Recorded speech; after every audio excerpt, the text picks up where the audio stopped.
Hello students. तो बेटा आज हम सीखते हैं संयुक्त वस्तुओं का द्रव्यमान केंद्र। संयुक्त वस्तुओं का मतलब है कि कोई भी इस प्रकार की आकृति हम बनाएं जिसके भीतर हम दो प्रकार की अलग अलग आकृतियों को ले लें। जैसे एग्जांपल के तौर पर मैं आपके सामने बोलूँगी, जैसे मान लो एल शेप का कोई आकृति है। जैसे आप देखो एल शेप का कोई लकड़ी का फ्रेम है, देखिए इस प्रकार से कि एक इस तरीके से क्षैतिज है और एक इस तरीके से ऊर्ध्वाधर रखा हुआ है। तो ये एक प्रकार की आकृति है एल शेप में। तो इसे हम बोलते हैं संयुक्त बॉडी, संयुक्त आकृति। क्यों? क्योंकि इसमें अगर आप ध्यान से देखेंगे तो दो छड़ों को हमने लगा रखा है। एक छड़ थोड़ी मोटी दिख रही है आपको और एक छड़ थोड़ी सी पतली दिख रही है।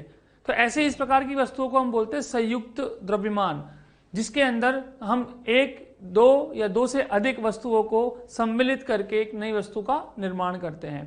तो उसमें हम देखते हैं कि उनका द्रव्यमान केंद्र हम किस प्रकार से ज्ञात करते होंगे। तो बेटा पहली स्टेप देखते हैं, वस्तुओं को जोड़कर बनी हुई वस्तु का द्रव्यमान केंद्र, इसे अपन केंद्र कर लेते हैं। द्रव्यमान केंद्र ज्ञात करने के लिए वस्तुओं के द्रव्यमान को उनके द्रव्यमान केंद्र पर बिंदु के रूप में माना जाता है। मतलब ये कह रहा है कि जिन वस्तुओं से मिलके हम एक बड़ी वस्तु का निर्माण करते हैं, उन वस्तुओं के द्रव्यमान केंद्र पर उन वस्तुओं के सारे मास को बिंदु के रूप में मान लेंगे। मतलब देसी भाषा में बात करें कि जो भी वस्तुएं हमने काम में ली हैं, उनके COM पर हम उन वस्तुओं का सारा द्रव्यमान मान लेंगे।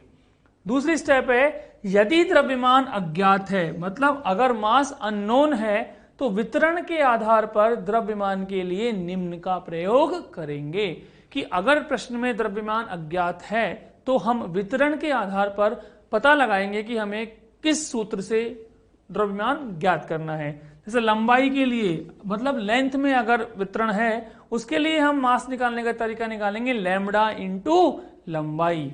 उसी प्रकार से क्षेत्रफल के लिए अगर कोई वितरण है, उसके लिए लिखेंगे मास बराबर सिग्मा इंटू क्षेत्रफल। और आयतन के लिए लिखेंगे बेटा मास बराबर रो गुणा आयतन। तो इस प्रकार से हम अगर मास अज्ञात है तो इनकी सहायता से हम द्रव्यमान ज्ञात कर लेंगे। अगर आप में से कोई पूछे कि सर ये सूत्र निकले कैसे हैं, तो बेटा आपको मैंने बताया था कि लैम्बडा बराबर क्या होता है। आप बोल सकते हैं सर मास बटे एल, यही लिखाया था मैंने, लैम्बडा बराबर मास बटे एल। तो अगर यहाँ से आपको कभी मास निकालना हो तो आप क्या लिखोगे, लैम्बडा इंटू एल। तो वही लिखा हुआ है लैम्बडा इंटू एल, क्या हो गया, लंबाई। उसी प्रकार से अगर इसकी बात करूं तो हमें पता है सिग्मा बराबर क्या होता है, मास बटा एरिया। तो इससे भी अगर देखेंगे तो मास क्या आ जाएगा बेटा, सिग्मा इंटू एरिया। तो वही हो गया सिग्मा गुणा क्षेत्रफल। उसी प्रकार से हम आयतन के लिए भी कर सकते हैं कि आयतन के लिए होता है द्रव्यमान बटे आयतन, रो बराबर द्रव्यमान बटे आयतन। तो यहां से हम बोल सकते हैं कि जो द्रव्यमान आएगा वो आ जाएगा रो गुणा आयतन। तो इसलिए हमने यहाँ पे ये सूत्र प्रयोग में किए हैं। तो पहली स्टेप है कि इंडिविजुअल बॉडीज के COM पर हम उनके द्रव्यमान को मान लेंगे। दूसरी, अगर द्रव्यमान अज्ञात है तो निम्न का यूज करके हम द्रव्यमान ज्ञात कर लेंगे। तीसरी स्टेप है कि अब मूल बिंदु निश्चित करते हुए, इसको थोड़ा दिखा देते हैं।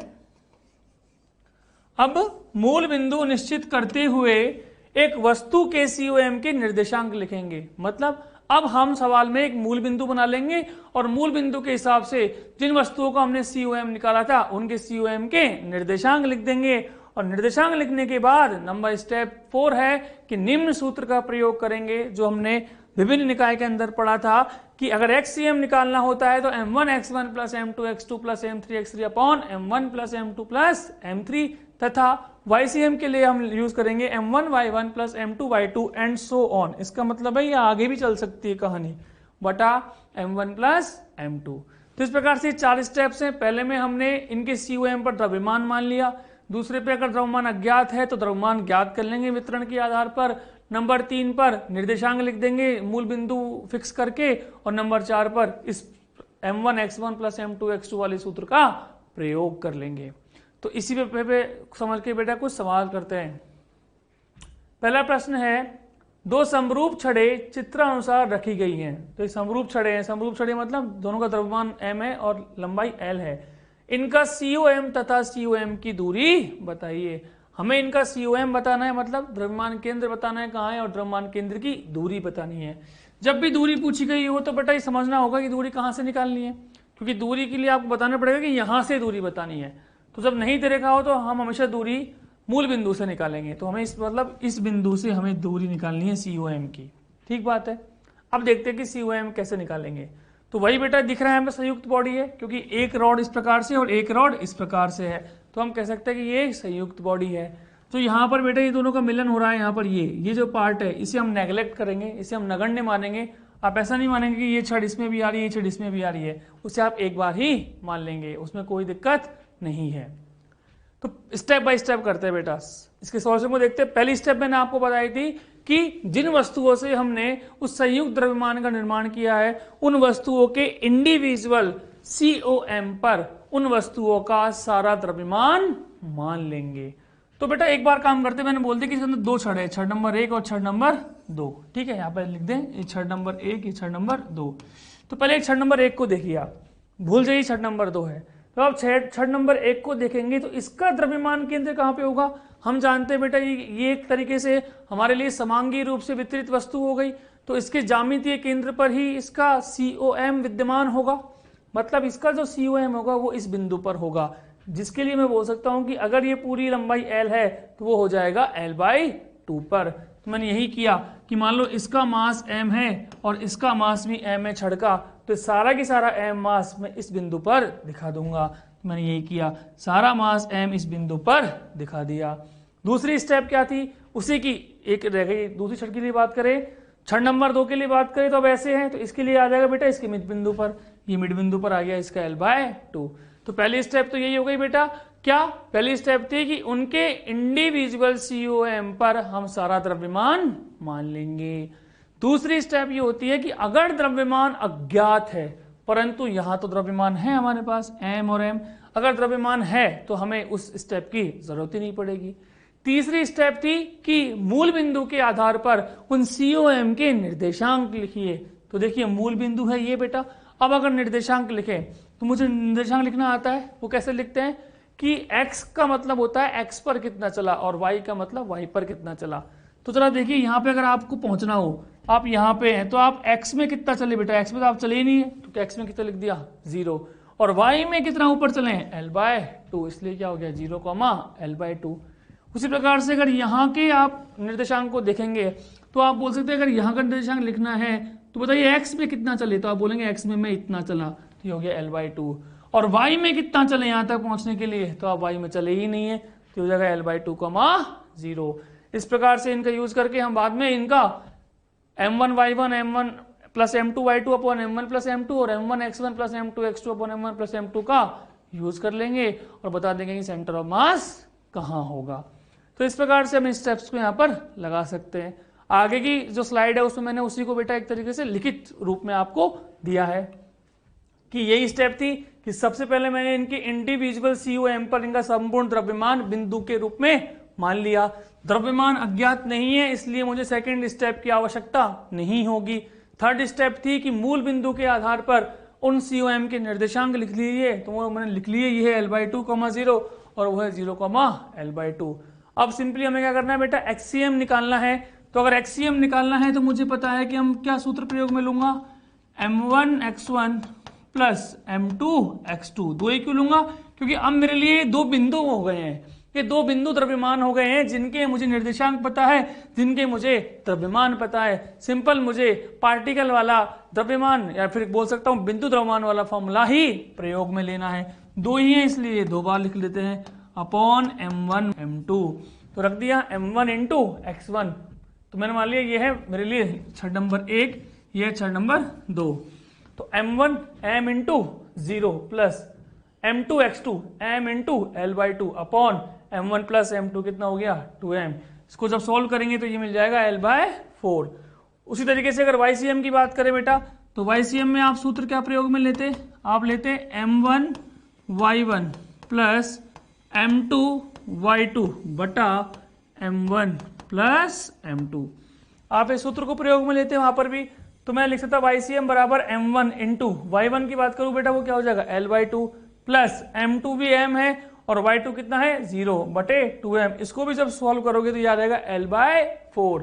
मतलब जो COM मिला उसका x निर्देशांक हुआ l/4 और उसका y निर्देशांक भी हुआ l/4, तो मैं कह सकता हूं जो सेंटर ऑफ मास है उसका जो निर्देशांक हुआ वो हुआ l/4, l/4।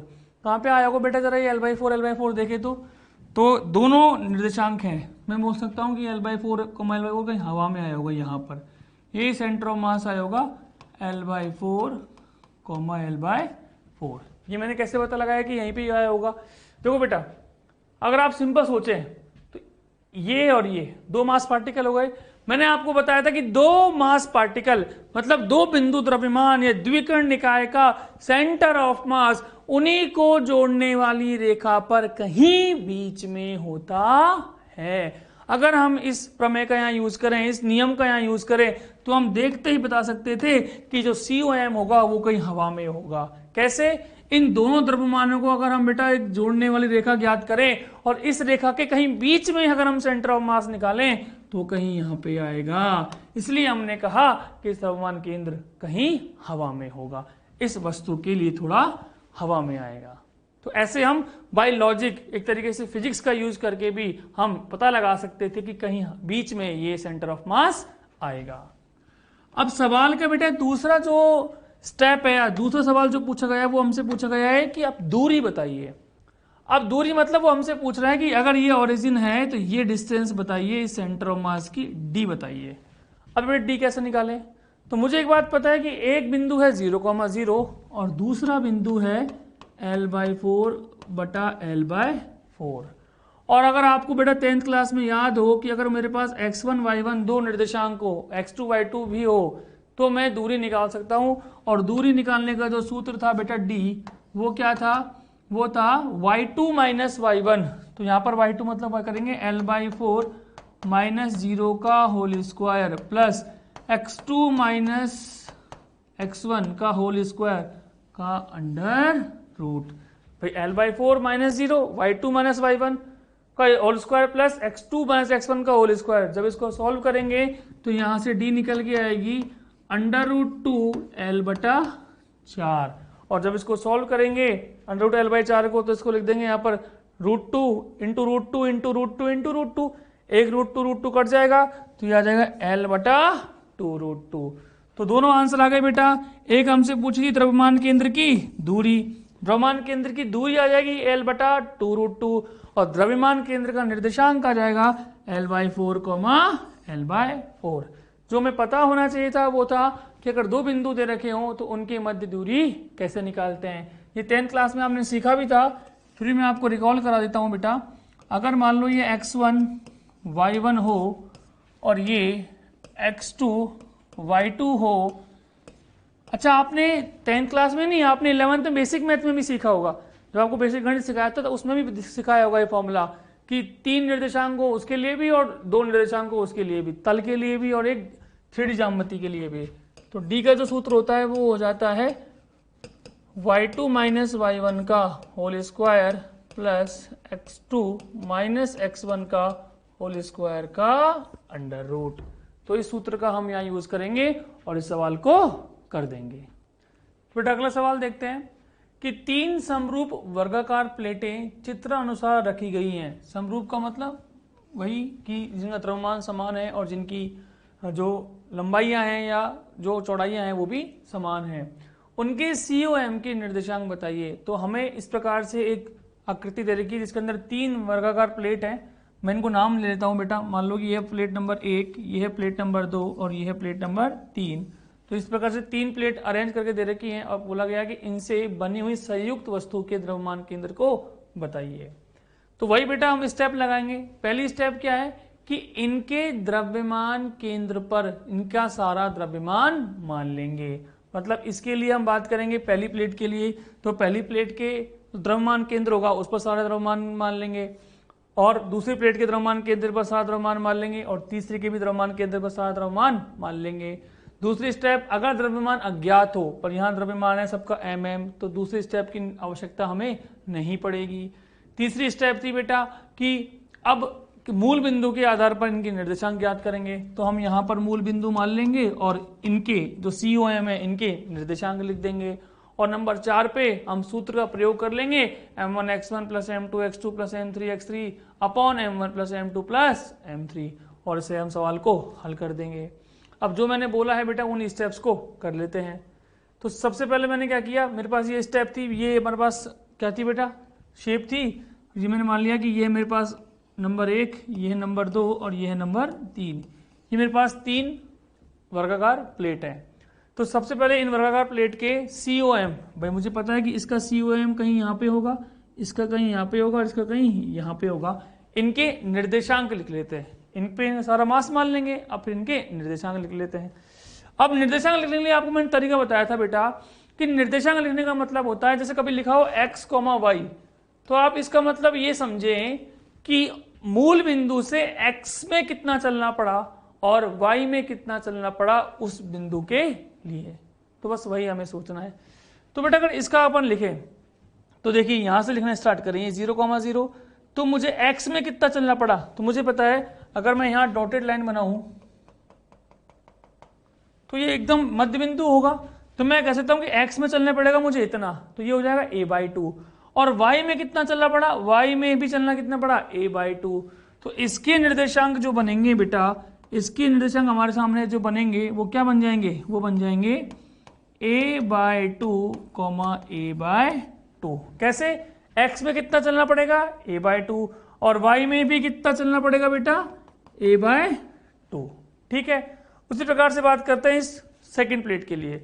x में कितना चलना पड़ेगा, यहां से x में चलना पड़ेगा ये।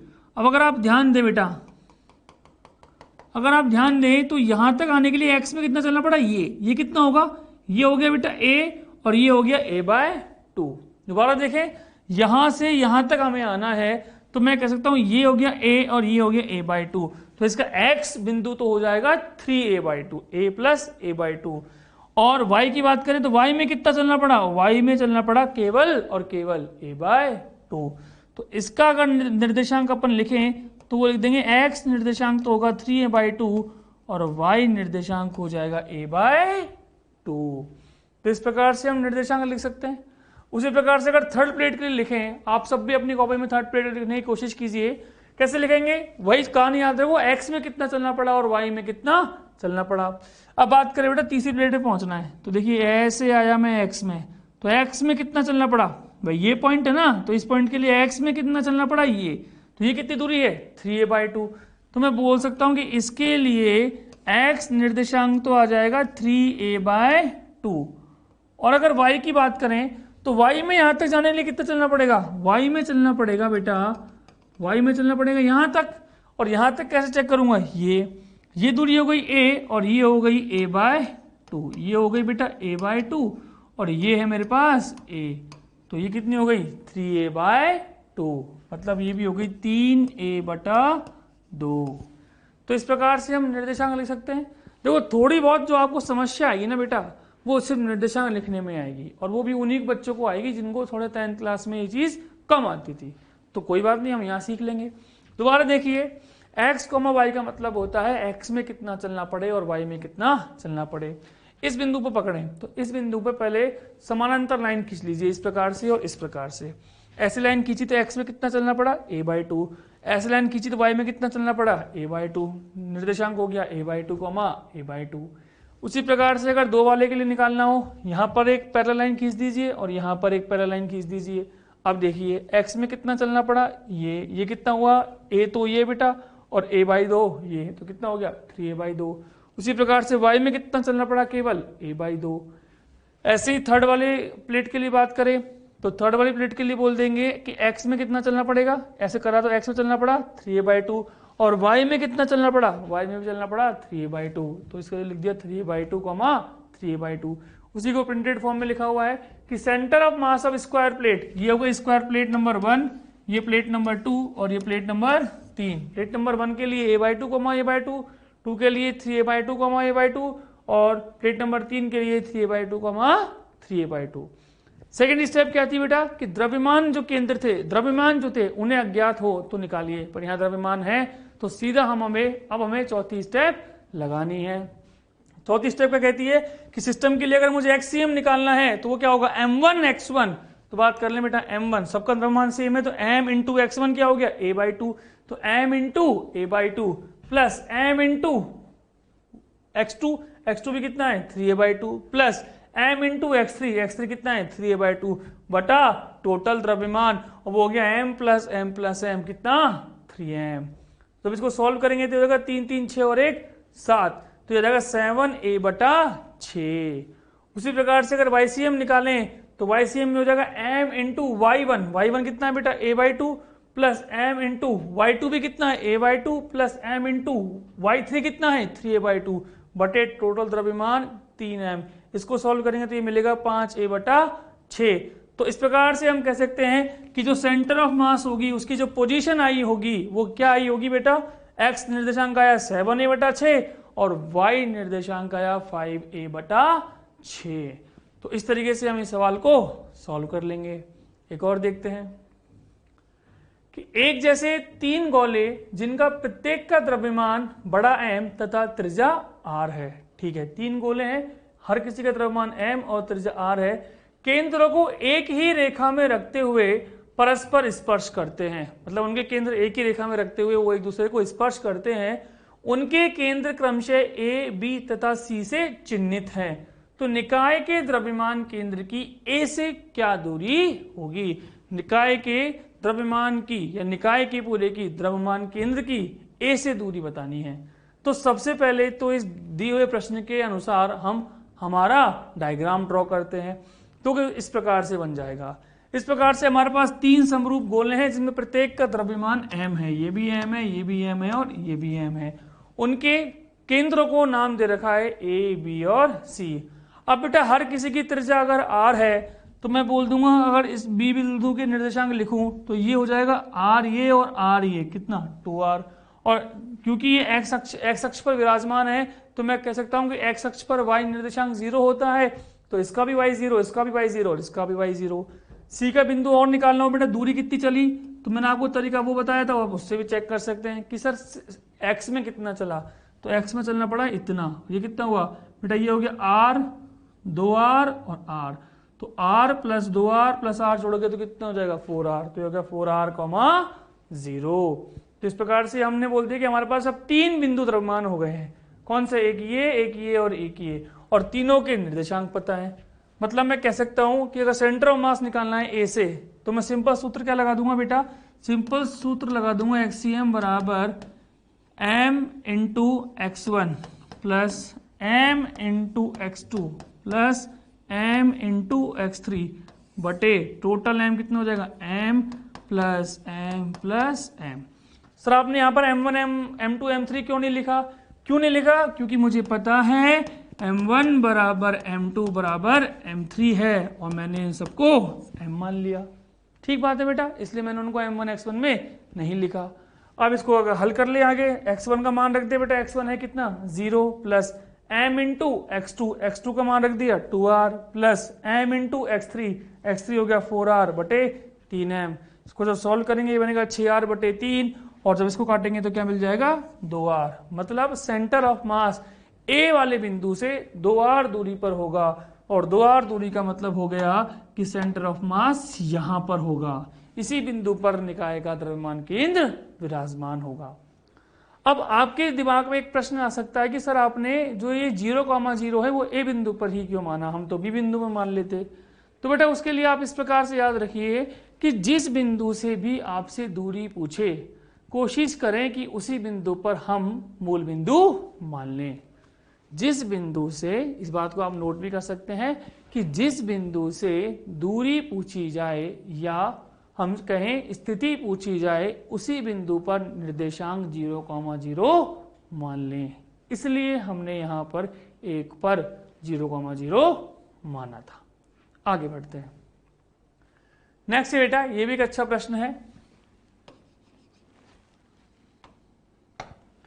कि 3 समरूप धातु की बनी गेंदें जिनमें प्रत्येक की त्रिज्या स्मॉल r है, क्षैतिज सतह पर एक दूसरे को इस प्रकार स्पर्श करती हैं कि उनके केंद्रों को मिलाने पर एक समबाहु त्रिभुज बनता है। निकाय का द्रव्यमान केंद्र कहाँ होगा? तो बेसिकली हमें यहाँ पर बेटा स्थिति नहीं निकालनी है, हमें बस बताना है कि कहाँ होगा। हमें उसके एग्जैक्ट निर्देशांक नहीं निकालने हैं, हमें सिर्फ आइडिया से बताना है कि सेंटर ऑफ मास कहाँ स्थित होगा। ठीक है, सवाल कह रहा है कि 3 समरूप धातु की बनी गेंदें हैं जो इस प्रकार से रखी गई है कि उनको केंद्र को अगर मिलाया जाए तो एक समबाहु त्रिभुज का निर्माण होता है। तो बोला गया द्रव्यमान केंद्र कहाँ होगा, क्षैतिज सतह पे होगा, किसी भी एक गेंद के केंद्र पर होगा, किन्हीं 2 गेंदों के केंद्रों को मिलाने वाली रेखा पर होगा, या उनकी माध्यिकाओं के प्रतिच्छेदन बिंदु पर होगा। तो सबसे पहले तो बेटा सवाल के अनुसार हम डायग्राम सोचते हैं। तो हम इस प्रकार से गोले लेंगे और उन गोले के केंद्रों से मिलाकर एक समबाहु त्रिभुज बनाएंगे। तो वो हमारे पास कुछ इस प्रकार से आ जाएगा।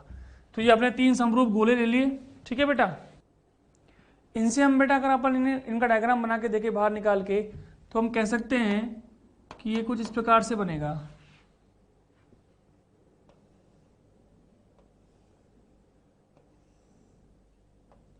इस प्रकार से बन जाएगा बेटा। और हम नाम दे दें इनको, तो बोल सकते हैं कि ये हो गया लेट्स सपोज C1, ये हो गया C2 और ये हो गया C3। और हमें पता है तीनों का द्रव्यमान mm है, तो ये m और m इस प्रकार से हो जाएंगे। अब हमसे पूछा गया कि बताइए इस निकाय के लिए, तो मैं तो इस प्रश्न को रिड्यूस करके ये मान सकता हूं कि 3 द्रव्यमान दे रखे हैं और 3 द्रव्यमान जो हैं उनसे मिलकर एक समबाहु त्रिभुज बनता है जिसकी सबकी लंबाई 2r 2r 2r है। तो बताइए उनका द्रव्यमान केंद्र कहाँ होगा। तो बेटा इसके 2 तरीके हो सकते हैं करने के। तरीका नंबर 1 कि अगर हम किन्हीं 3 को गलत कर दें तो चौथा ही आंसर हो जाएगा, और तरीका नंबर 2 कि हम बिल्कुल एग्जैक्ट बताएं कि यही आंसर होगा। तो सबसे पहले करते हैं तरीका नंबर 1 कि 3 को गलत कर देते हैं। वो कैसे करेंगे, उसके लिए हम बेटा थ्योरी का प्रयोग करेंगे। मैंने आपको बताया था कि द्विकर्ण निकाय के लिए जो द्रव्यमान केंद्र होता है वो उनको जोड़ने वाली रेखा पर ही होता है। तो उसी प्रमेय का, उसी नियम का हम यहाँ पर पालन करेंगे। कैसे, हम मान के देखें बेटा, ऊपर देखें अपन, तो ऊपर हम कह सकते हैं कि 2 द्रव्यमान हैं और 2 द्रव्यमान जो हैं उनको मिलाने वाली रेखा पर ही द्रव्यमान केंद्र होगा उन दोनों का। तो इन दोनों का द्रव्यमान केंद्र कहीं यहाँ पे हो जाएगा, बीचों बीच होगा क्योंकि दोनों सेम है। तो मैं बोल सकता हूँ कि एक मास यहाँ रखा हुआ है 2m द्रव्यमान का, क्योंकि दोनों को हटा के यहाँ द्रव्यमान कितना रख देंगे 2m। अब देखें हमारे पास तो सिर्फ 2 द्रव्यमान हुए, एक 2m का इधर और एक m का इधर। अब इनको मिलाने वाली रेखा पर ही होगा इनका, तो इन दोनों से मिला के एक रेखा बना लेते हैं। वो इस प्रकार से एक रेखा बन गई। इन दोनों को मिलाने वाली रेखा पर ही इन्हीं का होगा और भारी मास के समीप होगा।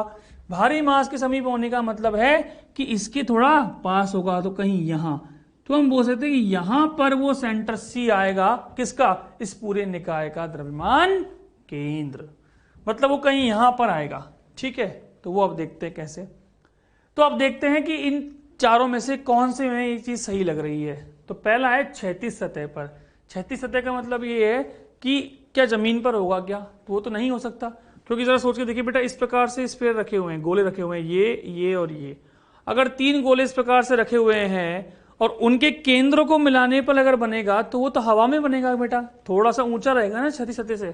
सतह से थोड़ी बॉल तो ऊंची रहेंगी, अगर बॉल थोड़ी ऊंची रहेंगी तो हम कह सकते हैं कि सतह से तो कहीं ऊपर आएगा द्रव्यमान केंद्र। तो पहला तो गलत हो गया। दूसरा है किसी भी एक गेंद के केंद्र पर, तो नहीं, किसी भी एक गेंद के केंद्र पर तो नहीं आ रहा है, तो ये भी गलत हो गया और ये भी गलत हो गया। तीसरा है किन्हीं 2 गेंदों के केंद्रों को मिलाने वाली रेखा पर, वो भी गलत हो रहा है। 2 केंद्र ऊपर थे, इनको मिलाने वाली रेखा थी ये C1 C2। ठीक है, इन 2 केंद्रों को मिलाने वाली C1 C3 और ये है C1 C2।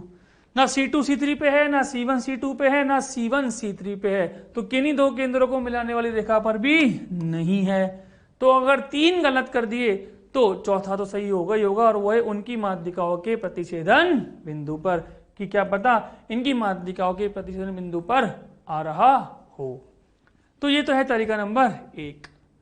अब तरीका नंबर 2 है कि अगर हमने ये बात जानी हो कि समबाहु त्रिभुज तो एक प्रकार से एक समांगी वितरण की ही वस्तु बन गई है, और समांगी वितरण की वस्तु के लिए तो जो COM होता है वो उसके ज्यामितीय केंद्र पर ही होता है, और समबाहु त्रिभुज के केस में जो ज्यामितीय केंद्र होता है वो उसका गुरुत्व केंद्र होता है, वो उसका गुरुत्व केंद्र होता है। और गुरुत्व केंद्र निकालने का तरीका क्या होता है बेटा, गुरुत्व केंद्र जो होता है वो होता है माध्यिकाओं को प्रतिच्छेदन बिंदु, माध्यिकाओं को प्रतिच्छेदन बिंदु। माध्यिका कैसे निकालें बेटा, अगर ध्यान दें तो यहां से एक माध्यिका निकालें, वो इस प्रकार से गुजरेगी। एक माध्यिका तो यही हो गई, ठीक है। एक माध्यिका कुछ ऐसी हो जाएगी और एक माध्यिका कुछ ऐसी हो जाएगी। इन तीनों माध्यिकाओं को मिलाने वाला जो बिंदु होता है वही गुरुत्व केंद्र होता है समबाहु त्रिभुज के लिए, और गुरुत्व केंद्र ही ज्यामितीय केंद्र बनेगा समबाहु त्रिभुज के लिए। और चूंकि जो ये वस्तु है वो समांगी रूप से वितरित है तो ज्यामितीय केंद्र पर ही सेंटर ऑफ मास विद्यमान होगा। इसलिए जो आंसर आएगा वो आएगा आंसर नंबर 4 की उनकी माध्यिकाओं के प्रतिच्छेदन बिंदु पर। तो इस प्रकार से हम बता सकते हैं कि समबाहु त्रिभुज बन गया, अर्थात गुरुत्व केंद्र पर ही द्रव्यमान केंद्र विराजमान होगा। आगे बढ़ते हैं। नेक्स्ट है कि दिए गए मूल बिंदु से COM के निर्देशांक बताइए। ये हमारे पास एक प्रकार से कोई आकृति है जिसमें एक तरफ चक्ति है और एक तरफ कोई हमारे पास वर्ग है, और हमें मूल बिंदु पहले से दे रखा है ये वाला, इसका जो सेंटर है। तो हम कह सकते हैं कि 0,0 से ही हमें द्रव्यमान केंद्र के निर्देशांक बताने हैं। और उसके लिए हमें 2 क्वेश्चन दे रखे हैं बेसिकली। पहले क्वेश्चन में है कि यदि उनके द्रव्यमान बराबर हो, मतलब दोनों के m बराबर हो, और दूसरा में यदि उनके घनत्व बराबर हो। घनत्व मतलब उनके एक तरीके से सिग्मा बराबर हो, सिग्मा 1 बराबर सिग्मा 2। सिग्मा क्यों बोल रहा हूं, क्योंकि ये क्षेत्रफल वाली वस्तुएं है। यहाँ पर m1 बराबर m2 है, इस वाले पहले वाले में तो क्या हो रहा है m1 बराबर m2 हम बोल सकते हैं यहाँ पर, तो ठीक है। और दूसरे वाले केस में क्या है, सिग्मा 1 बराबर सिग्मा 2। तो पहले केस नंबर 1 को देखते हैं। तो केस नंबर 1 बेटा ये इस प्रकार से हमारे पास आकृति थी। हमारे पास वही स्टेप्स है। पहली स्टेप कि हर एक वस्तु के द्रव्यमान केंद्र पर ही सारा द्रव्यमान मान लें। इसका द्रव्यमान केंद्र कहाँ होगा बेटा, इसका द्रव्यमान केंद्र हो जाएगा ये, और इसका द्रव्यमान केंद्र हो जाएगा ये। अगर दोनों का द्रव्यमान बराबर है तो हम कह सकते हैं यहाँ भी m है और यहाँ भी m है, ठीक है। दूसरा केस क्या है कि अगर द्रव्यमान अज्ञात हो, पर पहले वाले प्रश्न में द्रव्यमान तो दे रखा है, मतलब द्रव्यमान के बारे में चर्चा है, तो दूसरी स्टेप प्रयोग में नहीं आएगी। तीसरा है मूल बिंदु के आधार पर उनके निर्देशांक लिख दीजिए, तो वो हम लिख लेते हैं। अगर बेटा मूल बिंदु ये है तो पहले वाले का निर्देशांक तो यही हो गया 0,0, और दूसरे वाले का निर्देशांक लिखें तो कैसे लिखेंगे, यहां से देखें तो x में कितना चला, x में चला 2a और y में कितना चला 0। क्यों, क्योंकि मैं निर्देशांक लिखूं तो मेरे पास ये हो गई बेटा y अक्ष और ये हो गई मेरे पास x अक्ष। मैं बोल सकता हूँ कि x अक्ष पे तो ये हो गया 2a,0 और ये हो गया 0,0। तो मैं कह सकता हूँ कि मेरे पास जो कहानी हुई वो कुछ इस प्रकार से हो गई कि 2 द्रव्यमान हो गए। एक हो गया बेटा स्मॉल m 0,0 पे, और एक और m हो गया जिसके द्रव्यमान जिसका निर्देशांक आया वो है 2a,0। अब इसको सॉल्व मैं कर सकता हूँ। YCM तो 0 ही आएगा, क्यों, क्योंकि दोनों का, इसका भी y 0 इसका भी y 0, तो केवल XCM निकाल लेते हैं। XCM क्या आ जाएगी भाई, ये तो मुझे पता लग ही गया कि YCM क्या होगा 0, क्योंकि M1 Y1 भी 0, M2 Y2 भी 0, तो ये तो 0 आ गया। XCM कैसे निकालेंगे, m इंटू x1, तो m into x1 plus m into x2, m into 2a बटे 2m। तो यहाँ से सॉल्व करेंगे तो यहाँ मिल जाएगा a, मतलब जो निर्देशांक आए सेंटर ऑफ मास के वो आ गए a,0। इसको हम ये भी लिख सकते हैं कि COM के निर्देशांक, जो COM के निर्देशांक आए बेटा वो कितने आ गए a,0। ये हुआ बेटा मेरे पास केस नंबर 1, कब, जब द्रव्यमान बराबर थे। केस नंबर 2 जब दोनों की घनत्व बराबर हो, तो वो देखते हैं। केस नंबर 2 में अगर घनत्व बराबर है तो मुझे पता है कि अगर बेटे क्षेत्रफल वाली वस्तुएं हैं तो मुझे यहाँ पर सिग्मा का प्रयोग करना है। किसका प्रयोग करना है, सिग्मा का। तो वही लिखा हुआ है बेटा कि वितरण के आधार पर अब घनत्व को प्रयोग में लेंगे, और घनत्व का मतलब यहाँ पर सिग्मा काम में आएगी। मतलब अगर ये सिग्मा 1 है और ये सिग्मा 2 है तो सवाल ने कह रखा है सिग्मा 1 बराबर सिग्मा 2। अब बेटा मुझे द्रव्यमान दोनों के निकालने पड़ेंगे। पहली स्टेप तो वही कि द्रव्यमान केंद्र पर सारा द्रव्यमान मान लो। तो मान लीजिए इसका द्रव्यमान मान लिया मैंने m1, ठीक है, और इसका द्रव्यमान मान लिया m2। अब इनके द्रव्यमान भी ज्ञात करने पड़ेंगे। द्रव्यमान ज्ञात करने के लिए मुझे क्या यूज करना पड़ेगा बेटा, वो मुझे यूज करना पड़ेगा द्रव्यमान बराबर, मुझे करना पड़ेगा सिग्मा गुणा क्षेत्रफल। ठीक बात है, सिग्मा गुणा क्षेत्रफल। अगर मुझे ये प्रयोग में लेना है तो अगर मैं m1 की बात करूं तो m1 के लिए क्या लिखूंगा बेटा, सिग्मा गुणा, भाई दोनों की सिग्मा बराबर है, मान लो हम बोल दे सिग्मा 1 बराबर सिग्मा 2 बराबर सिग्मा, इसको सिग्मा ही मान लेते हैं, सिग्मा 1 बराबर सिग्मा 2 बराबर सिग्मा। तो m1 क्या हो जाएगा, सिग्मा इंटू इसका क्षेत्रफल, ये एक चक्ति है बेटा, अगर मान लो ये चक्ति है तो इसका जो क्षेत्रफल होगा वो क्या आ जाएगा, इसका क्षेत्रफल आ जाएगा पाई आर स्क्वायर, और आर है यहाँ पर ए, तो ये हो जाएगा सिग्मा गुणा पाई ए स्क्वायर। तो ये तो आ गया बेटा m1। और उसी प्रकार से अगर m2 लिखना होता तो m2 आ जाता सिग्मा इंटू इसका क्षेत्रफल, ये एक वर्ग है मेरे पास, ठीक है, तो वर्ग का क्षेत्रफल क्या होता है बेटा, भुजा गुणा भुजा, तो यहाँ पर ये है 2a और ये भी है 2a, तो ये क्या हो जाएगा 4a स्क्वायर। तो इस प्रकार से मेरे पास m1 भी आ गया और m2 भी आ गया, तो अब तो मैं सॉल्व कर ही सकता हूँ। m1 into x1, m1 into 0 हम लिख सकते हैं, चाहे यहाँ पर कि एक्सीएम जो निकल के आया वो क्या निकल के आ गया, m1 into 0 plus m2 into 2a बटे m1 प्लस m2। कर सकते हैं हम कि एक्सीएम क्या निकला होगा, m1 into 0 plus m2 into 2a बटे m1 प्लस m2। अब इस m1 m2 की वैल्यूज यहाँ पर रख दी, तो देखिए इस m1 की जगह क्या रख दी मैंने, ये रख दिया, तो क्या हो गया सिग्मा इंटू पाई ए स्क्वायर गुणा 0 प्लस इस m2 की जगह मैंने ये रख दिया, तो सिग्मा गुणा पाई ए स्क्वायर इंटू 2a बटे सिग्मा पाई ए स्क्वायर, ये हो गया मेरे पास m1 और प्लस ये हो गया मेरे पास sigma into 4a square a2। इसको आप थोड़ा हल करें बेटा, तो मुझे पता ये तो 0 हो गया, ठीक है, तो यहाँ से देखें अपन, तो यहाँ से कुछ कॉमन आ रहा है बेटा, क्या कॉमन आ रहा है, देखिए सिग्मा, और यहाँ से आ जाएगा बेटा कॉमन क्या, सिग्मा, ऊपर तो मल्टीप्लाई करना है, कॉमन क्या आएगा 4 2 8 8a क्यूब, ऊपर क्या आएगा सिग्मा 8a क्यूब बटे नीचे से क्या कॉमन आ जाएगा, नीचे से कॉमन आ जाएगा सिग्मा a स्क्वायर, तो अंदर क्या बचेगा बेटा पाई प्लस 4, ऊपर तो गुणा कर दिया सिंपल, 4 2 8 तो सिग्मा 8a क्यूब, नीचे सिग्मा a स्क्वायर कॉमन ले लिया तो क्या बच गया पाई प्लस 4, इस सिग्मा से सिग्मा कैंसिल और a स्क्वायर से ये स्क्वायर कैंसिल, तो ऊपर क्या बचेगा 8a बटा पाई प्लस 4, तो ये हो गया 8a बटा पाई प्लस 4।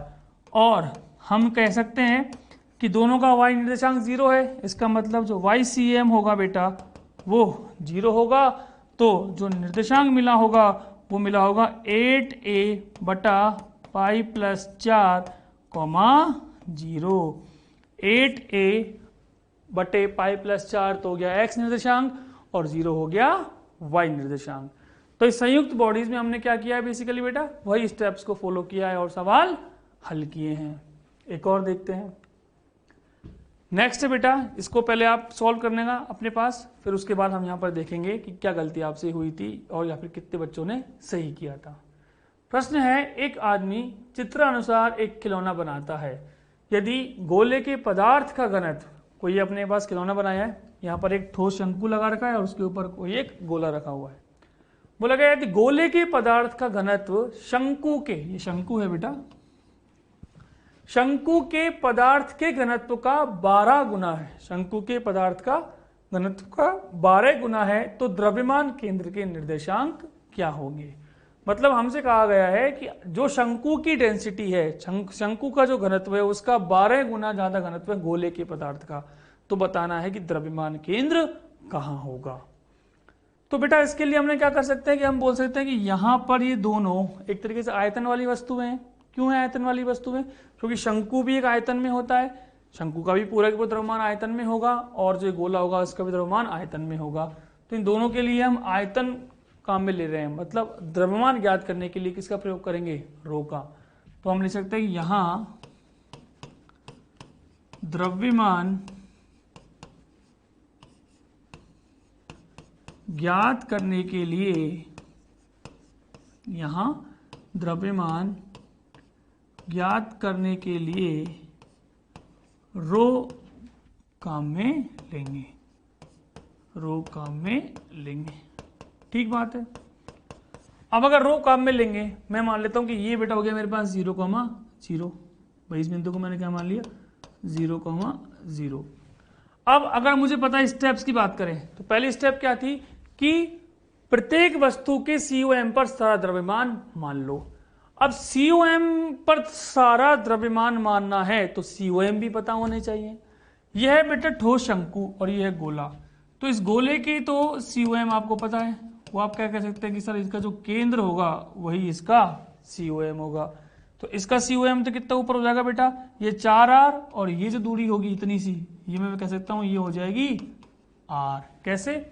आई भाई इससे दूरी देखोगे तो ये R ही तो है, तो ये कितनी हो गई R, तो ये 4R और R, तो ये हो जाएगी 5R दूरी। यहां से ये दूरी कितनी हो जाएगी 5R। बात है शंकु का द्रव्यमान केंद्र कहां होगा, शंकु का द्रव्यमान केंद्र कैसे बताएं, तो वो आपको याद होना चाहिए था। मैंने आपको लास्ट लेक्चर में बताया था कुछ सममित वस्तुओं के द्रव्यमान केंद्र, और वहां मैंने मेंशन किया था याद करने हैं। वो क्यों? क्योंकि इस प्रकार के प्रश्न आप कर पाओ।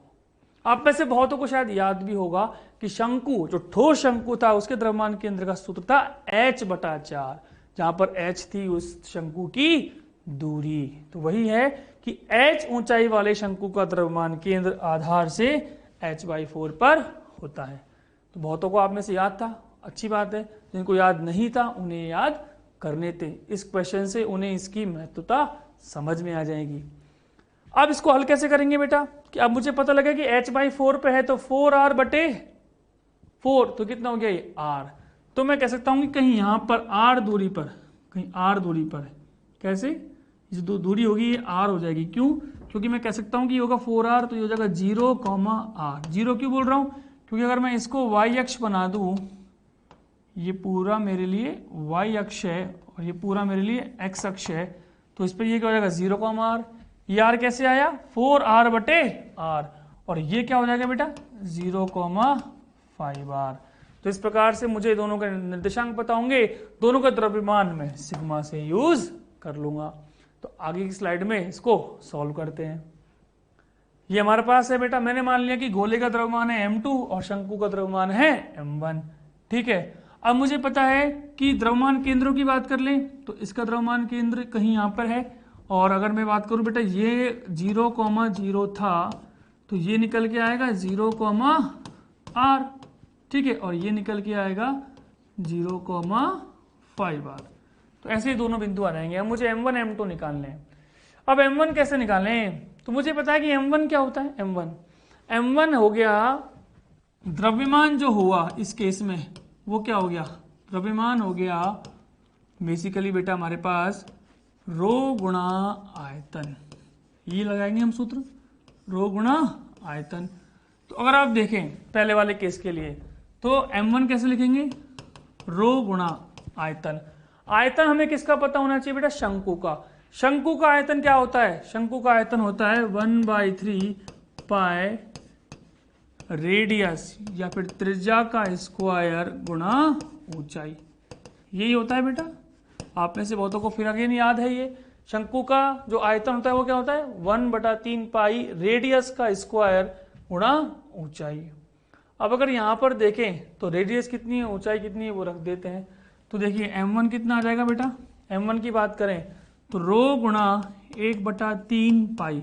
यहां पर त्रिज्या कितनी है बेटा, त्रिज्या है ये, और ये कितनी दे रखी है 2R, तो यहां पे क्या रख देंगे 2R का होल स्क्वायर गुणा ऊंचाई।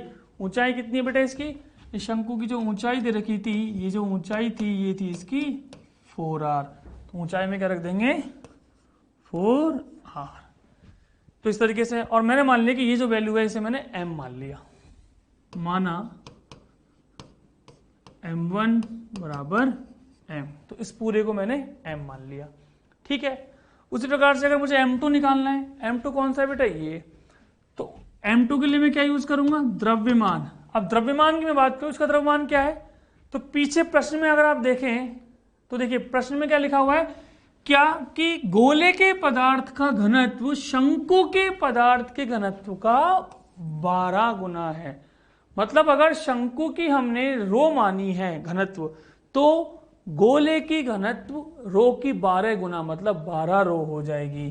तो यहां पर हम यूज करेंगे 12 रो गुणा गोले का आयतन, और गोले का आयतन कितना होता है 4/3 पाई R क्यूब, क्योंकि यहां पर जो त्रिज्या है वो इसकी r है। तो ये हो जाएगा मेरे पास 12 रो गुणा 4/3 पाई r क्यूब, जो यहाँ पे लिखा हुआ है। अब इसको उसने 3m कैसे लिखा है वो देखते हैं बेटा, ध्यान से देखना। तो देखो इसको अगर आप देखें तो 4/3 पाई r क्यूब ही हो गया ये, ठीक है। आप देखें 4, इसको अपन काट ले, लो ये इस तरीके से काट ले, यहाँ से मत काटिए, इसको काटिए मत, हम इसको यहाँ पर सिर्फ बना देते हैं वैल्यू को। हम यहाँ पर इसको इसके रूप में लाते हैं। कैसे? इसको अगर ध्यान से देखें तो इस m2 को मैं क्या लिखूँ, देखो मैं इसको लिखता हूँ 3 गुणा, ये कितना हो गया बेटा, यहाँ पे ये हो गया 16 रो पाई r क्यूब बटा 3। कैसे? ये लिखा है 3 चौको 12, तो 3 यहाँ लिख दिया, 4 जो बचा 4 को उसके साथ ले लिया, 4 चौको 16 पाई r क्यूब रो बटे 3, ठीक है। अब अगर आप ऊपर देखें तो हो गया 2 दूनी 4, 4 चौको 16 पाई r क्यूब बटा 3। इस पूरे की जो वैल्यू है ये, यही तो ये लिखा हुआ है, मतलब जो ये वाली वैल्यू है ये यही है। तो ये कितना है m1, तो m2 जो है उसे हम लिख सकता हूँ 3m1, और m1 को मैंने माना है m, तो मैं बोल सकता हूँ कि m2 जो निकल के आया वो निकल के आया 3m। कैसे? दोबारा देखो, थोड़ी गणित है इसमें बेटा, कि m1 क्या है 1/3 पाई 2r का स्क्वायर, 2r का स्क्वायर कितना हो गया 4r, तो 4r का स्क्वायर इंटू 4r, तो इसको गुणा करोगे 4r का स्क्वायर इंटू 4r, तो 4 चौको 16, 16r क्यूब पाई रो बटे 3, 16r क्यूब पाई रो बटे 3। उस पूरे की वैल्यू कितनी है m1, तो ये मैंने रख दी m1, तो ये क्या बन गया 3m1, m1 का मान है m, तो ये क्या हो गया है 3m, तो यहाँ पर रख दिया इसको 3m। अब मेरे पास सवाल सिंपल रिड्यूस हो गया, क्या बन गया, एक तरीके से द्विकर्ण निकाय हो गया ये। सर जी इसमें क्या हो रहा है, यहां से हमें मूल बिंदु से निकालना था, एक मेरे पास m1 है, और m1 कितना मास है बेटा m है, जिसके निर्देशांक निकल के आए हैं 0, r, और दूसरा कोई बिंदु है जिसका द्रव्यमान है 3m, और उसके जो निर्देशांक निकल के आए हैं 0, 5r। तो अब इन दोनों को सॉल्व करना है, उनके लिए xcm तो 0 हो जाएगा, क्यों, इसका भी x0 इसका भी x0, तो हम कह सकते हैं सिंपल क्या, कि जो xcm होगा वो तो 0 हो जाएगा, तथा ycm अगर निकालना होगा तो ycm निकालने के लिए हम कर सकते हैं सिंपल, ycm के लिए हम क्या लिखेंगे, ycm के लिए लिखेंगे m1 y1 plus m2 y2 upon m1 plus m2, तो m into r plus 3m into 5r बटे टोटल द्रव्यमान 3m प्लस m कितना हो गया 4m, को हल करेंगे तो आ जाएगा 4r। मतलब हम कह सकते हैं कि जो द्रव्यमान केंद्र की स्थिति आई वो कितनी निकल के आई बेटा, वो निकल के आ गई, लोकेशन या फिर स्थिति वो निकल के आ गई 0, 4r। तो इस प्रकार से इस प्रश्न को हम हल कर सकते हैं। थोड़ी सी गणित आती है यहाँ पर m1 m2 को रखने के लिए, तो उसे अगर आप रख लेंगे तो आपको आंसर मिल जाएगा, और वो मिलेगा 0, 4r। इसे दोबारा एक बार प्रैक्टिस करना, इसमें आपको जो भी कम परेशानी आई होगी वो दूर हो जाएगी। आगे बढ़ते हैं। नेक्स्ट है बेटा कि COM के कुछ महत्वपूर्ण बिंदु। ये हमारे पास कुछ थ्योरेटिकल बातें हैं जो हमें याद होनी चाहिए, ये थ्योरी के सूत्र हैं, थ्योरी की बातें हैं जो हमें प्रश्नों में या प्रश्नों के बीच में कभी प्रयुक्त में आती हैं। आपको बेटा इस पूरे बोर्ड पर कुछ आकृतियां दिख रही होंगी ABCDE, तो यहां से इन आकृतियों के आधार पर हमने कुछ बिंदु लिख रखे हैं, उन बिंदुओं को आप पढ़ेंगे और समझेंगे। पहला बिंदु है कि द्रव्यमान केंद्र पर भौतिक रूप से कोई द्रव्यमान उपस्थित हो भी सकता है और नहीं भी। बहुत बढ़िया, एक तरीके से ये एक बात है जो हमें पता होनी चाहिए, क्या कि द्रव्यमान केंद्र पर द्रव्यमान हो भी सकता है, मतलब द्रव्यमान केंद्र के ही बिंदु पर, द्रव्यमान केंद्र के बिंदु पर भौतिक रूप से द्रव्यमान उपस्थित भी हो सकता है और उपस्थित नहीं भी हो सकता है।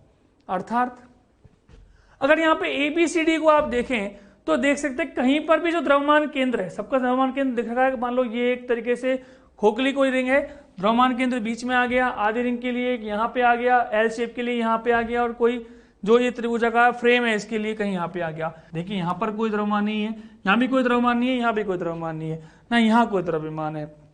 तो इसका ये मतलब नहीं है कि द्रव्यमान केंद्र में द्रव्यमान नहीं होता है। क्यों? क्योंकि अगर चकती की बात करें, जैसे मैंने चकती बना रखी है, तो उसका द्रव्यमान केंद्र है यहाँ, और यहाँ तो द्रव्यमान है क्योंकि अंदर से भरी हुई रहती है। अर्थात द्रव्यमान केंद्र पर द्रव्यमान नहीं भी हो सकता है और हो भी सकता है। तो उसी को लिख रखा है कि द्रव्यमान केंद्र पर भौतिक रूप से कोई द्रव्यमान उपस्थित हो भी सकता है और नहीं भी। चित्र ABCD देखें तथा ई देखें और ई वाले को भी देखें, आपको समझ में आ जाएगा कि ई वाले में तो जिस बिंदु पर COM है वहां भौतिक रूप से द्रव्यमान उपस्थित है, परंतु ABCD में भौतिक रूप से द्रव्यमान केंद्र पर द्रव्यमान उपस्थित नहीं है। पॉइंट नंबर 2, द्रव्यमान केंद्र की स्थिति वस्तु की आकृति पर निर्भर करती है। ये तो सही बात है, ये कह रहा है कि आकृति के हिसाब से द्रव्यमान केंद्र की स्थिति बदल जाती है, तो तय बात है। अगर ये कंप्लीट चकती है तो द्रव्यमान केंद्र पर ही आ गया, ज्यामितीय केंद्र पर आ गया। अगर ये आधी चकती होती है तो हमने सूत्र पढ़ा था कि वो 4r/3π ऊपर चला जाता है। अगर ये मान लो आधी रिंग टाइप में हो तो द्रव्यमान केंद्र कहीं यहाँ पे आता है, और अगर ये पूरी रिंग होती तो द्रव्यमान केंद्र इसके केंद्र पे चल जाता। कोई ठोस शंकु होता तो उसका द्रव्यमान केंद्र कहीं यहाँ पर h/4 पे आता है, खोखला होता है h/3 पे आता है। मतलब द्रव्यमान केंद्र की स्थिति तो आकृति में निर्भर कर रही है। जैसे जैसे आप आकृति बदलोगे द्रव्यमान केंद्र के सूत्र भी बदल जाएंगे। तो ये बिंदु तो हमें पता ही था।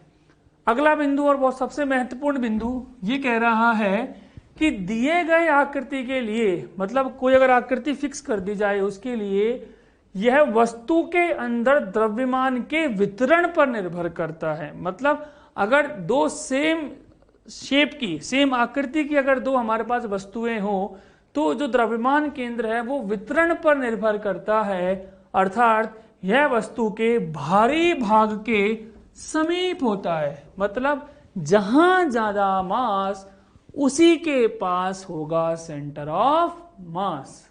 कैसे? तो समझ सकते हैं कि जैसे हमारे पास कोई दो आकृति आएंगी, देखिए दोनों हमारे पास एक ही तरह की आकृति है।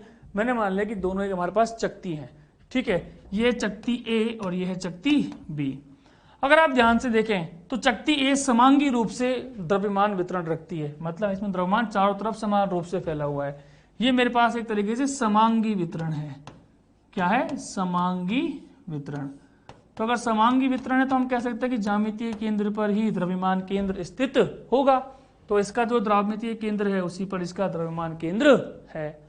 परंतु अगर आप बी को देखें तो ये लकड़ी की धातु की थी, ठीक है, और समांगी रूप से वितरण रखती है, तो द्रव्यमान केंद्र पर ही द्रव्यमान ज्यामितीय केंद्र था, उस पर द्रव्यमान केंद्र आ गया। यहां पर देखिए आधी चकती तो लकड़ी की है और आधी चकती लोहे की है, मतलब इसके अंदर भी द्रव्यमान वितरित है। तो इस केस में हम जानते हैं कि द्रव्यमान भारी मास के समीप होगा। तो ये तो हो गया बेटे का ज्यामितीय केंद्र। ज्यामितीय केंद्र से द्रव्यमान केंद्र विस्थापित होने लगेगा, और विस्थापित किस तरफ होगा? जहां ज्यादा द्रव्यमान उसी के पास होगा सेंटर ऑफ मास। कहां जाएगा? राइट में या लेफ्ट में? तो आप बोलोगे सर राइट दिशा में। इसलिए इस केस में जो सेंटर ऑफ मास आया वो इस लोहे के समीप आया। मतलब अगर आकृति सेम है, दोनों में आकृति चकती थी, आकृति सेम है तो द्रव्यमान केंद्र वितरण पर निर्भर करेगा। जिस तरफ भार ज्यादा होगा द्रव्यमान केंद्र उस तरफ ही चला जाएगा। इसे हम देसी भाषा में भी लाइन की तरह याद रख सकते हैं। और उस लाइन को आप कैसे याद रखेंगे? जहां होगा